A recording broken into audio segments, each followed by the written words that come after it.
नमस्कार दोस्तों। आशा है आप लोग कुशल मंगल होंगे। दोस्तों, आज हम भारत में धर्म विविधता पर थोड़ा चर्चा करेंगे। दोस्तों, एक समय की बात है कि भारत की सीमा क्षेत्र बहुत बड़ी थी, जिसमें अफगानिस्तान, पाकिस्तान, बांग्लादेश और श्रीलंका भी शामिल थे। कहते हैं ना कि परिवर्तन ही संसार का नियम है। देश दुनिया बदल रही है और बदलती रहेगी, तो हम मनुष्य भी इस नियम से अलग नहीं हो सकते। भारत में विविध संस्कृति है। यहाँ के लोग सियाराम को भी मानते हैं और अल रहीम को भी। इसके अलावे जीसस, बुद्ध, वाहेगुरु और जैन गुरुओं को भी मानते हैं। क्योंकि भारतीय हिंदू होना खास है, भारतीय लोग क्रिसमस पर जीसस को भी प्रणाम करते हैं और ईद पर कीमामी सेवई भी खाते हैं। शायद हिंदू 33 करोड़ देवी देवताओं को मानने के क्रम में यह अंतर करना ही भूल जाते हैं कि इस दुनिया में अलग अलग धर्म भी हैं। क्योंकि सर्वप्रथम भारतीयों ने प्रकृति देवी को ही श्रेष्ठ और पूजनीय माना था और समय के साथ साथ विभिन्न देवी देवता जुड़ते गए और कब 33 करोड़ हो गए होंगे, इसका किसी को पता ही नहीं चल पाया होगा।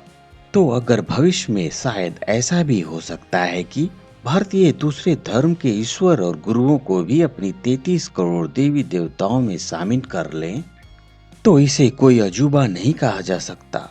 क्योंकि भारतीयों का प्रमुख ग्रंथ भगवद गीता ही कहता है कि वसुधैव कुटुंबकम, अर्थात उदार हृदय वाले लोगों के लिए संपूर्ण धरती ही परिवार है। ऐसा मैं इसलिए कह रहा हूँ कि एक बार ऐसा हो चुका है।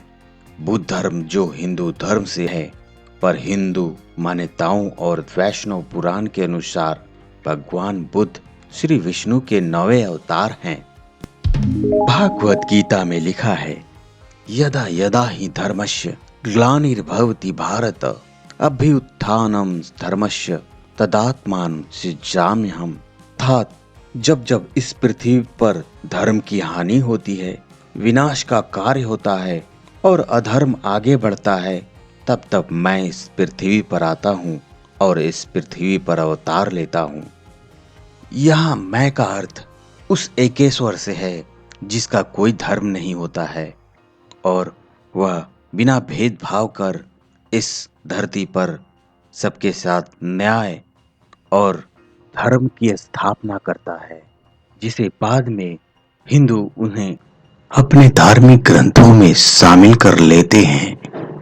जैसा कि भागवत गीता में लिखा है कि श्री कल्कि के अवतार हो जाने के कई वर्षों बाद उन्हें पहचाना जाएगा, तो यह भी संभव है कि श्री कल्कि धरती पर अवतरित हो चुके हैं, पर हिंदू उन्हें पहचान नहीं पा रहे हों। दोस्तों, जिस तरह आज के दौर में पृथ्वी माँ और मानव जाति का अस्तित्व खतरे में है, तो हिंदुओं को विष्णु के 10वें और अंतिम श्री कल्कि अवतार का इंतजार है। तो आज के लिए इतना ही दोस्तों, धन्यवाद।